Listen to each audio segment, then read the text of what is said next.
d'émotion pour au moins 2 raisons. La première, c'est que entrer dans cette mairie, pour information, je n'avais pas mis les pieds dans cette mairie depuis très exactement 22 ans, 24 ans même, parce que c'était en 2004, donc on va faire le calcul. Depuis 2004, où j'étais venue assister au mariage d'une proche. Et donc c'est très étrange de remettre les pieds ici. Y remettre les pieds dans un contexte où Frédéric a remporté cette mairie, c'est extraordinaire, parce que, bon, vous n'êtes pas sans savoir que je soutenais cette candidature. Merci. Merci infiniment. Bravo à lui, bravo à toute son équipe, et comme je soutenais cette candidature, j'avais suivi avec beaucoup d'attention ce qu'était leur programme, et donc je serai une vigie pour m'assurer qu'ils feront bien ce qu'ils ont prévu de faire, c'est-à-dire partager, protéger, et prospérer, partager, protéger, prospérer.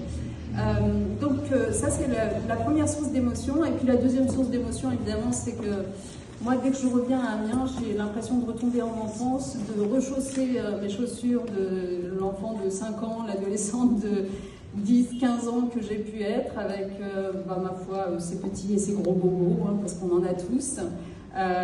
Mais cette enfance-là, ce sont mes racines, c'est de là que je suis partie, je ne l'oublie absolument jamais, clairement, comme tu l'as dit, et je ne l'oublierai jamais, donc je reviendrai souvent avec grand plaisir.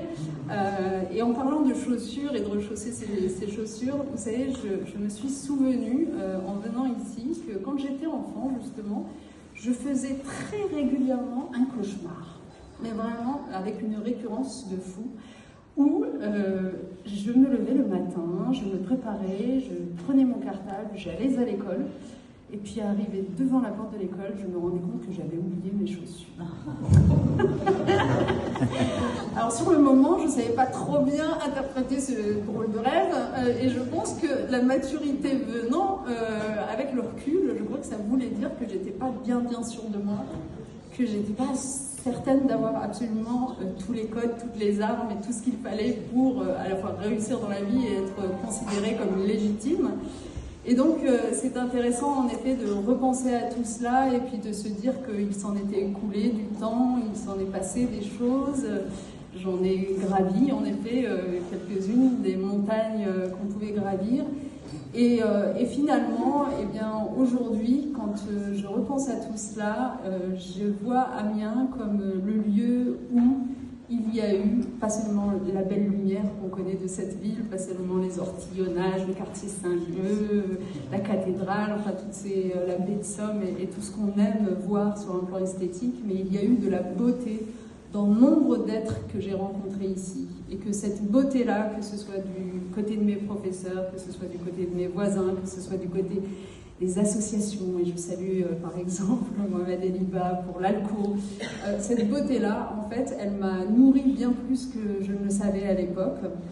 Et aujourd'hui, j'en suis parfaitement consciente. Et c'est cette beauté-là dont je suis si reconnaissante. Et c'est cette beauté-là qui a permis que la phrase fétiche de ma mère quand j'étais enfant, dont j'ai fait le titre de mon autobiographie, « La vie a plus d'imagination que toi, ma fille », et bien cette phrase finalement prenne vie. Et c'est vrai qu'elle a pris vie.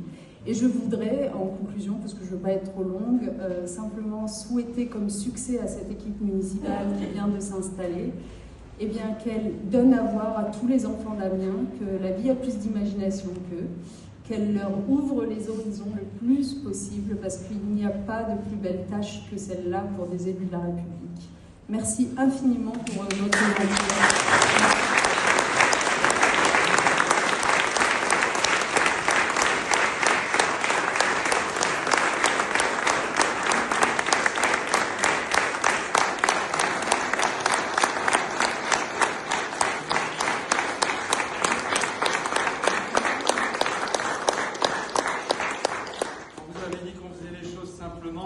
Les belles histoires se prolongent autour d'un verre.